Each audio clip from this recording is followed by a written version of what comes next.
نحمده ونصلي على رسوله الكريم. ما بعد فأعوذ بالله من الشيطان الرجيم. بسم الله الرحمن الرحيم. وإنك لعلى خلق عظيم. وقال النبي صلى الله عليه وسلم إنما بعثت لأتمم مكارم الأخلاق. அங்கேக்கு மிகுந்த மரியாதைக்குரிய அல்லாஹ்வின் நல்லடியார்களே, அல்லாஹ்வின் மகத்தான அருளினாலே ஐந்தாம் நாள் சொற்பொழிவு சபையில் அல்லாஹ் நம்மை எல்லாம் வீச்சிருக்க செய்திருக்கிறார். இந்த நேரங்களில் நாம் சொல்கிற சொற்களையும் கேட்கிற இந்த செயல்பாடுகளையும் அதற்கான இந்த ஏற்பாடுகளையும் அல்லாஹ் தன்னுடைய அருளினாலே அங்கீகரித்துக் கொள்வானாக. நாளை மறுமையில் நமக்கான நன்மைகளாக இவற்றையெல்லாம் அல்லாஹ் நமக்கு மாற்றி தருவானாக. இம்மை மறுமையினுடைய அனைத்து தேவைகளையும் இந்த ரமதானுடைய பொறுப்பினாலே அல்லாஹ் நிறைவேற்றித் தருவதோடு மீதம் இருக்கிற ரமதானுடைய நாட்களை உடல் ஆரோக்கியத்தோடு நல்ல சிந்தனைகளோடு இந்த நாட்களை வணக்கங்களாலே நிரப்பிக் கொள்கிற வாய்ப்புகளை அல்லாஹ் நமக்கும் நம்முடைய சந்ததிகளுக்கும் தந்தருள் புரிவாராக. அன்பிற்கினியவர்களே, உலகில் மனிதர்கள் சார்ந்து வாழ்கிற சமயங்களில் இஸ்லாத்திற்கென்று ஒரு தனித்துவம் இருக்கிறது. எல்லா கோட்பாடுகளையும் விடவும் அனைத்து மதங்களின் கருத்துக்களை விடவும் இஸ்லாத்தின் கருத்துக்களும் அதன் வழிகாட்டுதல்களும் மனிதர்களின் சுபாவங்களுக்கு ஏற்பவும் அந்த மனிதர்களை மீண்டும் மீண்டும் சீர்படுத்துகிற வகைகளிலும் வாழ்வை அர்த்தமுள்ளதாக ஆக்கிக் கொள்கிற வகைகளிலும் தான் மார்க்கத்தினுடைய வழிகாட்டுதல்கள் நமக்கு வழங்கப்பட்டிருக்கின்றன. இந்த உலகத்தில் நம்மை இறைவன் படைத்தான் அவனை வணங்குவதற்கு என்றாலும் சக மனிதர்களோடு நம்முடைய வாழ்வு நிலை எப்படி இருக்கிறது என்பதனையும் அல்லாஹ் உற்று நோக்குகிறார். பொதுவாகவே வணக்கம் என்பதற்கு இஸ்லாத்தினுடைய வரைவிலக்கணம் இருக்கிறதே, அது ரொம்பவும் விரிவானது. கலிமா, தொழுகை, நோன்பு, ஸகாத் என்கிற இந்த அடிப்படையான வணக்க கோட்பாடுகளோடு நம்முடைய வாழ்வில் வணக்கங்கள் முற்று பெற்று விடுவதில்லை. வணக்கங்களுக்கான விளக்கங்களும் அதன் எல்லைகளும் மிகவும் விசாலமானவை, விரிந்து நிற்பவை. மார்க்கத்தினுடைய கண்ணோட்டத்தில் அவற்றை நாம் வகுத்தும் தொகுத்தும் பார்த்தால் அதனை நாம் தெளிவாக புரிந்து கொள்ள முடியும். அன்பிற்குரியவர்களே, வணக்கங்களுக்கு எவ்வளவு முக்கியத்துவத்தை மார்க்கம் தருகிறதோ அதற்கு நிகராக நல்ல பண்புகளுக்கும் இஸ்லாமிய மார்க்கத்தில் அதற்கே உரிய இடம் இருக்கிறது. இன்னும் சொல்ல போனால் நபிகள் பெருமானார் ரசூலுல்லாஹி ஸல்லல்லாஹு அலைஹி வஸல்லம் அவர்கள் இந்த உலகத்தில் தான் வந்ததற்கான காரணத்தையும் அதன் நோக்கத்தையும் எடுத்துச் சொல்ல விரும்பிய பொழுது இன்னமா புஇஸ்து லியுத்தம்மிம மகாரிமல் அஹ்லாக் என்று சொன்னார்.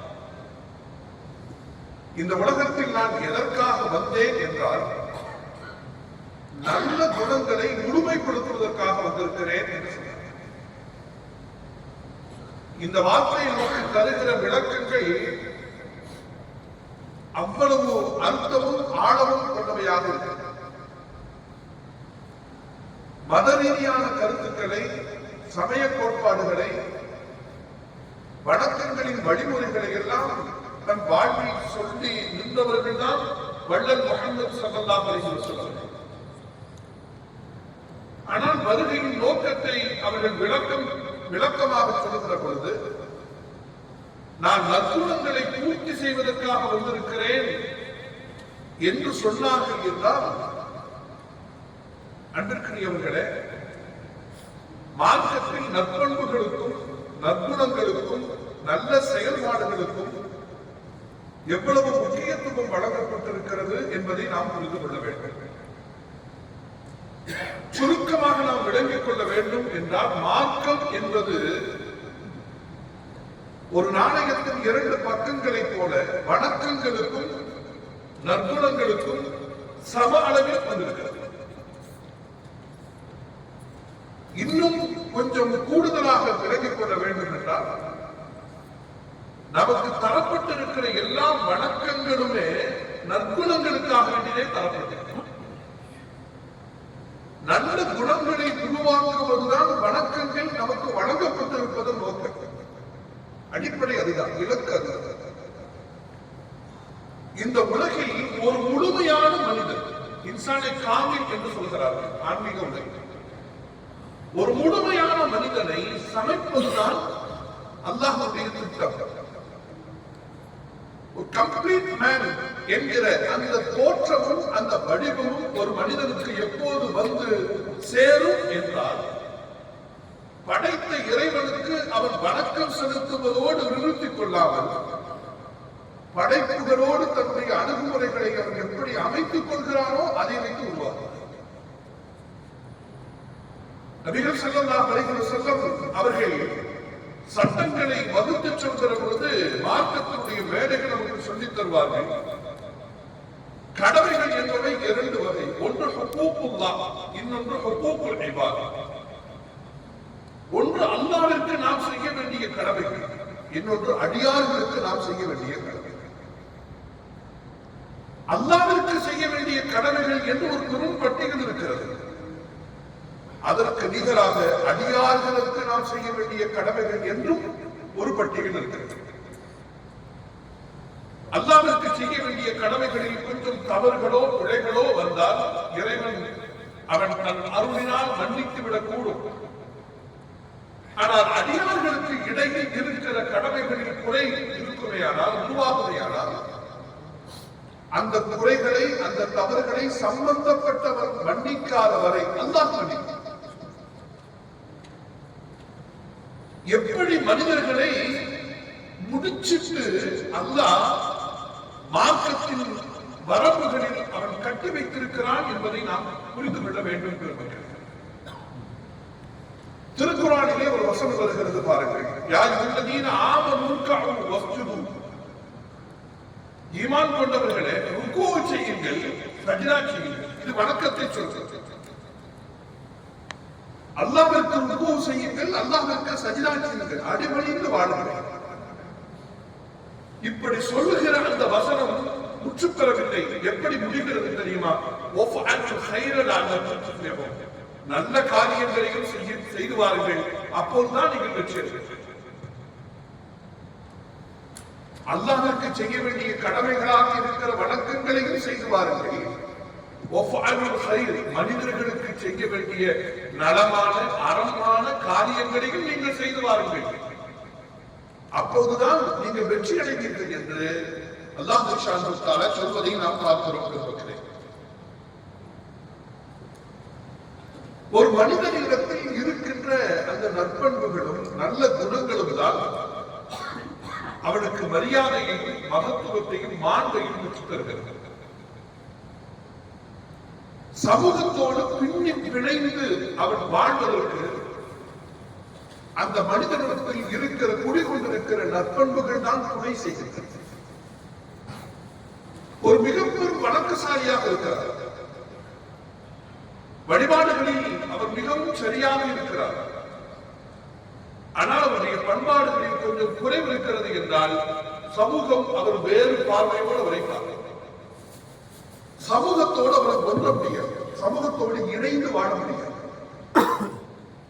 எனவே மனிதனுக்குள் ஒரு சமூக தொடர்பு உருவாக வேண்டும் அல்லது உருவாகிய ஒன்று உறுதியாக வேண்டும் என்றால் அந்த மனிதனிடத்தில் இருந்து வெளிப்படுகிற நற்பண்புகளும் பண்பாடுகளும் தான் அதற்கு அடிப்படையான அமைப்பை, அடிப்படையான அடித்தளத்தை அது உருவாக்கி தருகிறது என்பதை நம்முடைய கவனத்திலே நாம் கொள்ள வேண்டும்.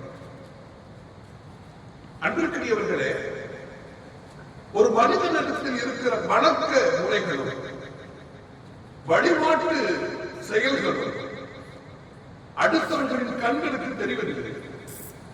அடுத்தவர்கள் கண்களுக்கு தெரியுமா? நோக்கு வச்சிருக்கிறோம், அது ஒரு வணக்கம். யாருக்காவது தெரியுமா? அடுத்தவர்கள் பார்க்க முடியுமா? அடுத்தவர்கள் அதனை உணர்ந்து கொள்ள முடியுமா? முடியாது. ஆனால் நம்முடைய பிஹேவியர் அடுத்தவர்களுக்கு தெரிந்துவிடும். சமூகம் நம்முடைய வழக்கங்களை பார்த்து எடை போடுவதை விடவும் நம்முடைய பண்பாடுகளை பார்த்துத்தான் எடை போடும். எனவே ஒரு மனிதன் சமூகத்தோடு இணைந்து நிற்பதற்கும் பின்னி பிணைந்து நிற்பதற்கும் இந்த பண்பாடுகளில் அவன் எந்த வகைகளிலும் குறைவு செய்துவிடக் கூடாது என்று மார்க்கம் சொல்வதை நாம் பார்க்க முடிகிறது. எனவே மார்க்கத்திற்கு தீன் என்று சொல்கிறோம் என்றால் குணங்களுக்கு ஹுல்க் என்று சொல்கிறோம் இல்லையா? மார்க்கம் தீன், குணங்களை குறித்து குர்ஆனின் சொல் என்ன? ஹுலுக் என்பது. மார்க்கம் என்பது வேறு, ஹுலுக் என்பது வேறு அல்ல. இரண்டும் ஒன்றுதான். தீனும் ஹுலுக்கும் ஒன்றுதான். நல்ல குணங்களோடு இருப்பவர் அவர் நல்ல தீனில் இருக்கிறார் என்று, தீனில் இருப்பவர் அவர் ஹுலுக்கோடு தான் இருந்தார்கள். இந்த இரண்டும் கலந்து நிற்கிற நிலையில் தான் ஒரு முஸ்லிம் தன்னை உறுதிப்படுத்திக் கொள்ள முடியும், தன்னை நிலைநிறுத்திக் கொள்ள முடியும் என்பதை நாம் புரிந்து கொள்ள வேண்டும். நபிகள் நாயகம் ஸல்லல்லாஹு அலைஹி வஸல்லம் சொன்னார்கள் பாருங்கள், மார்க்கம் என்றால் என்ன தெரியுமா? அத்தீனு அன்-நஸீஹா. மார்க்கம் என்றாலே அன்-நஸீஹா. நஸீஹாக்கு என்ன பொருள்? அடுத்தவர்களுக்கு நன்மைகளை நாடுதல் என்று. செயலால், சிந்தனைகளால், நடவடிக்கைகளால் அவன் வாழுகிற சமூகத்தில் அடுத்தவர்களுக்கு நன்மைகளை நாடுவதுதான் தீன் என்றார்கள் பெருமானார் ரசூலுல்லாஹி ஸல்லல்லாஹு அலைஹி வஸல்லம். அன்பிற்குரியவர்களே, அதனால்தான் மனிதர்களை வெல்வதற்கு பண்பாடுகளுக்குத்தான் சக்தி இருக்கிறது. நம்முடைய நற்குணங்களால் தான் மனிதர்களின் மனங்களை வெல்ல முடியும். வணக்கங்களுக்கும் அவனுக்கும் மத்தியில் இருக்கிற விஷயம் அல்லாஹ்விற்கும் அவனுக்கும் உரியது. ஆனால் பண்பாடுகள் இருக்கின்றனவே, அதுதான் அவனுக்கும் சமூகத்திற்கும் ஒரு பிணைப்பை ஏற்படுத்தக்கூடியதாக இருக்கிறது என்பதனால் தான் இந்த பண்பாடுகளை கொண்டுதான் அடுத்தவர்களின் உள்ளத்தை ஈர்க்க முடியும் என்பதை நாம் புரிந்து கொள்ள வேண்டும் என்பது. நபிகள் பெருமானார் ரசூலுல்லாஹி ஸல்லல்லாஹு அலைஹி வஸல்லம் அவர்கள் எனவேதான் இதற்கு அதிக முக்கியத்துவத்தை நமக்கு தந்தார்கள். குர்ஆனிலே எல்லா விஷயங்களும் சொல்லப்பட்டிருக்கு இல்லையா? அதில் கூறப்படாத, குறிப்பிடப்படாத எந்த விஷயமும் இல்லை.